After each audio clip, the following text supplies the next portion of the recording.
नमस्कार दोस्तों, मैं विजय का एक बार फिर से स्वागत करता हूँ अपने चैनल में स्टडी विद विजय सर में। दोस्तों आज हम लोग नॉन वर्बल चैप्टर रीजनिंग का मोस्ट इम्पोर्टेंट चैप्टर जो कि मिरर इमेज अर्थात जो है दोस्तों दर्पण प्रतिबिंब से रिलेटेड जो भी एग्जाम में क्वेश्चन बनते हैं उसको हम लोग डिस्कस करेंगे, अच्छे से आपको समझाएंगे।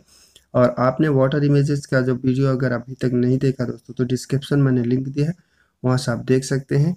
तो शुरुआत करते हैं दोस्तों इंपॉर्टेंट पॉइंट्स आप मिरर इमेजेस के बारे में। तो कुछ विशेष पॉइंट के बारे में हम लोग जानेंगे, उसके बाद प्रश्न को लेंगे, डिस्कस करेंगे, अच्छी तरह से आपको समझाएंगे। तो पहला पॉइंट है दोस्तों कि किसी वस्तु, संख्या या वर्ण का जो प्रतिबिंब दर्पण में दिखाई देता है दोस्तों वही दर्पण प्रतिबिंब कहलाता है। अर्थात कोई भी वस्तु हुआ, संख्या व वर्ण हुआ, उसका जो इमेज जो दिखाई देगा शीशे में दोस्तों उसी को ही दर्पण प्रतिबिंब कहा जाता है। ये तो हमारी डिफिनेशन हो गई। दूसरे पॉइंट की अगर बात करेंगे दोस्तों तो यहाँ प्रश्न में दर्पण ऊपर, नीचे, दाएं बाएं कहीं भी रखा जा सकता है। अर्थात जो प्रश्न होगा, एग्जाम में जो भी प्रश्न होंगे उसका जो इमेज बना रहेगा दोस्तों वो नीचे भी दर्पण बना करके क्वेश्चन पूछेगा, दाएं बाएं भी या ऊपर से भी क्वेश्चन पूछा जा सकता है। जो थर्ड पॉइंट की अगर हम बात करेंगे यहाँ पर प्रश्न में दर्पण न दिखाई दे, अर्थात दोस्तों कुछ ऐसे क्वेश्चन होंगे जिसमें तो क्वेश्चन तो पूछेगा कि दर्पण में इसका जो है प्रतीक क्या होगा, प्रतिबिंब क्या होगा, लेकिन उसमें दर्पण का साइन नहीं देगा तो उसको हम हमेशा दाहिनी तरफ दर्पण को मान करके, अर्थात उसमें सोचेंगे कि हमेशा दाहिनी तरफ ही दर्पण रखा गया है, मान करके प्रश्न को सिंप्लीफाई करेंगे। अगर हम पॉइंट नंबर 4 की बात करेंगे तो दोस्तों यहाँ पर दर्पण प्रतिबिंब में बाएं की वस्तु दाहिने दिखाई देती है और दाएं की वस्तु बाएं दिखाई नजर आती है। तो ये हमारा विशेष पॉइंट था। अब हम लोग यहाँ पर दोस्तों यहाँ पर हम दो टाइप के क्वेश्चंस को डिस्कस करेंगे, बताने वाले हैं कि पहला दिया है दोस्तों कि प्रश्न में दर्पण न दिखाई दे तो दाहिने दर्पण मान करके हमें क्वेश्चन को सिंप्लीफाई करना होता है। अर्थात यहाँ पर पहले पॉइंट को हम अगर देखेंगे दोस्तों तो दिया है कि नीचे दिए गए शब्द का दर्पण प्रतिबिंब क्या होगा। तो कहने का मतलब जो यहाँ पर बुक शब्द लिखा गया है उसको दर्पण में देखेंगे तो कुछ किस तरह से दिखेगा। तो अगर यहाँ पर दोस्तों दर्पण का साइन नहीं दिया रहेगा, अगर दूसरे क्वेश्चन की अगर बात करेंगे तो यहाँ पर दर्पण दिया है, कुछ क्वेश्चंस में दर्पण इस तरह से दिया रहेगा, कुछ में नहीं दिया रहेगा। जिसमें नहीं दिया रहेगा उसको हम दाहिनी तरफ से वर्ड को पकड़ के हमें चेंज करना होगा, अर्थात के से साइड से पकड़ करके हमें परिवर्तन मतलब चेंज कर देने, पलटने हैं। ओ के लिखना है, डबल ओ लिखना है दोस्तों, बी को कुछ इस तरह से, अर्थात जहाँ पे दर्पण नहीं दिया रहेगा वो दाहिनी तरफ से दर्पण मान करके हमें क्वेश्चन को सिंप्लीफाई करना है। तो इसका जो राइट आंसर होगा वो सी अल्टरनेटिव होगा। दूसरा जो है कुछ इस तरह से क्वेश्चंस बनेंगे एग्जाम में दोस्तों। यहाँ पर जो फिगर्स दिया गया है, फिगर के अकॉर्डिंग हमें क्या करना है, और जो यहाँ पर मिरर का जो इमेज दिया है इसके अकॉर्डिंग हमें इसको पलट देना है। पलटेंगे तो कुछ इस तरह से फिगर बन जाएगा। ऐसे ही आपको सिंप्लीफाई करने हैं, मतलब ये हैंडलूमा जो है इधर हो जाएगा दोस्तों, ये दोनों सेक्टर इस साइड में हो जाएंगे। तो और भी प्रश्न लेंगे तो आपको अच्छी तरह से समझ में आएगा। दोस्तों अगर क्वेश्चन नंबर हम फर्स्ट की बात करेंगे तो यहाँ पर जो प्रश्न दिया गया है दोस्तों, यहाँ पर नीचे दिए गए चार विकल्पों में से कौन सा नीचे दिए गए शब्द जो का दर्पण प्रतिबिंब होगा। अर्थात यहाँ पर जो शब्द दिया गया है दोस्तों इसको दर्पण में देखेंगे तो किस तरह से दिखाई देगा। मैंने बोला था कि यहाँ पर अगर आपका दर्पण का साइन नहीं देगा तो हमें राइट साइड से शब्द को चेंज कर देना है, अर्थात राइट दाहिनी तरफ से अगर यहाँ पर अपने हाथ को देखेंगे दोस्तों तो ये आपका राइट होगा, इस तरफ से आपका लेफ्ट होगा। तो दाहिनी तरफ से आपको शब्दों को पलट देना है। पलटेंगे तो टी को पलटेंगे तो टी सेम ऐसे ही रहेगा, ये हमारा कुछ इस तरह से हो जाएगा दोस्तों। और हम यस की बात करेंगे तो हमारा यस जो है कुछ इस तरह से हो जाएगा और टी इस तरह से होगा। तो मतलब कहने का जो इसका राइट आंसर होगा वो डी अल्टरनेटिव होगा। ये कुल मिला के इस तरह से सिंप्लीफाई हमें करने हैं।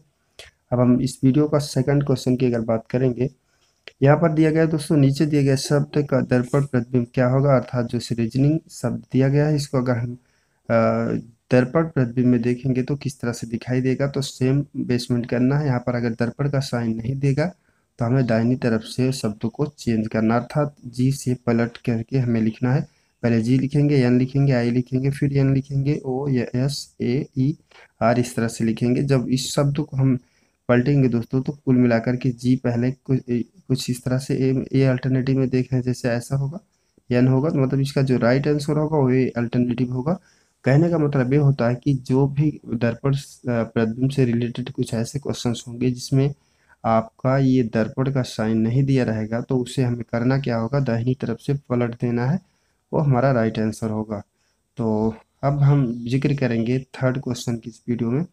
थर्ड क्वेश्चन दिया गया है दोस्तों, नीचे दिया गया है आकृति को दर्पण में देखेंगे तो दर्पण प्रतिबिंब कैसा बनेगा। कहने का मतलब ये जो हमारे पास ये फिगर है दोस्तों, फिगर के नीचे देखेंगे तो ये मिरर ए बी लेकर के यहाँ पर ये मिरर का साइन बनाया गया है दोस्तों। अगर आप देखेंगे कोई फिगर बनाया गया है दोस्तों, उसके जस्ट अगर कोई नीचे मिरर है तो वो जो नीचे का बेसमेंट होता हो वो नीचे का नीचे एकदम शुरू दिखाई देगा और ये टॉप का नीचे हो जाए। तो मैं कहने का मतलब ये है कि अगर इसको हम देखेंगे तो यहाँ ये जो इसका आधार है दोस्तों ये इसके नीचे ही दिखेगा, तो कुल मिलाकर के पलटेगा तो डी के अकॉर्डिंग हो जाएगा। बस इस तरह से करना है कि इसी से देखेंगे तो ये इसका आधार और इसका आधार सेम रहेगा दोनों का, और ये जो ऊपर का पॉइंट है ये नीचे हो जाएगा, तो मतलब इसका डी अल्टरनेटिव राइट होगा। कुछ इस तरह से करना है, एकदम सिंपल होता है। तो थोड़ा सा आप प्रैक्टिस करेंगे तो क्वेश्चन 100% बनना शुरू हो जाएगा।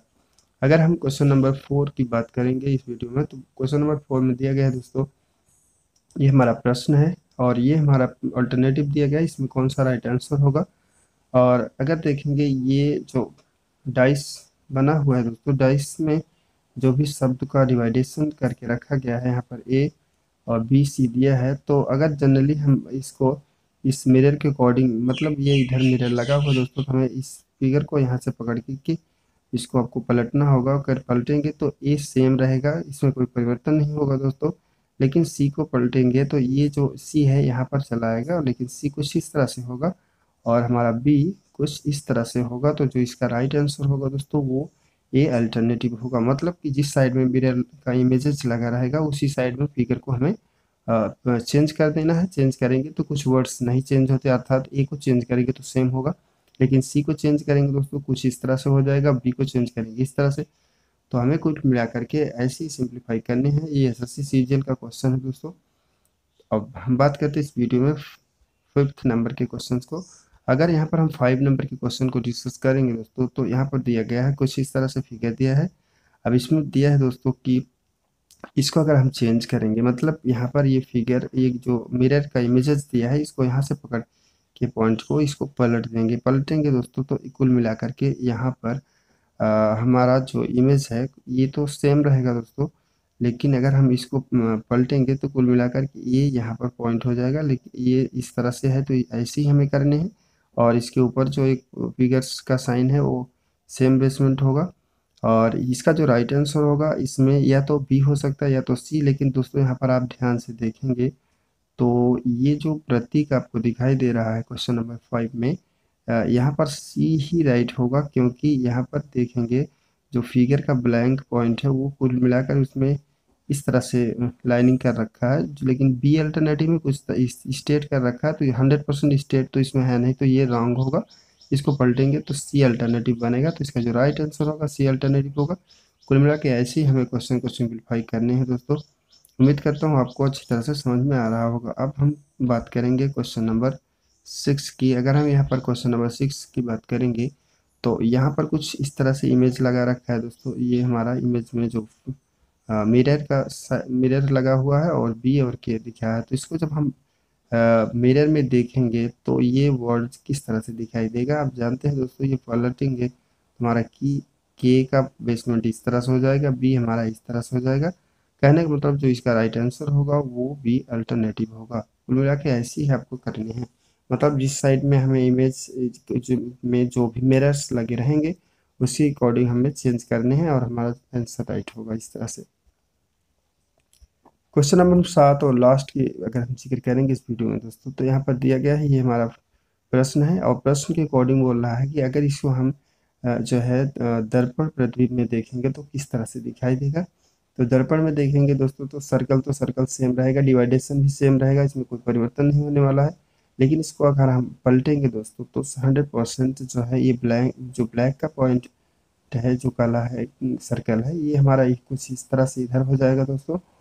और जो है इसका सेकंड पॉइंट की अगर हम बात करेंगे तो वो ओवरऑल जो है ये यहाँ पर हो जाएगा ये सर्कल। तो कहने का मतलब जो इसका राइट आंसर होगा बी अल्टरनेटिव होगा इस तरह से। और ध्यान देंगे दोस्तों यहाँ पर जो है अगर दो फिगर्स में ही केवल अगर इसको चेंज करेंगे पलटेंगे तो यहाँ पर ब्लैंक पॉइंट दिखाई दे रहा है, लेकिन ध्यान देंगे ये सेम है दोस्तों, तो सेम यहाँ पर तो है नहीं इस फिगर में, तो 100% रॉन्ग होगा। जो कि इसका राइट आंसर होगा वो बी अल्टरनेटिव होगा। कुल मिलाकर कि यहाँ पर जो इमेजेस में जो मिरर्स दिया रहता है उसी के अकॉर्डिंग हमें फिगर्स को पलट देना है और हमारा राइट आंसर होगा। तो उम्मीद करता हूँ आपको ये क्वेश्चन समझ में आए होंगे दोस्तों।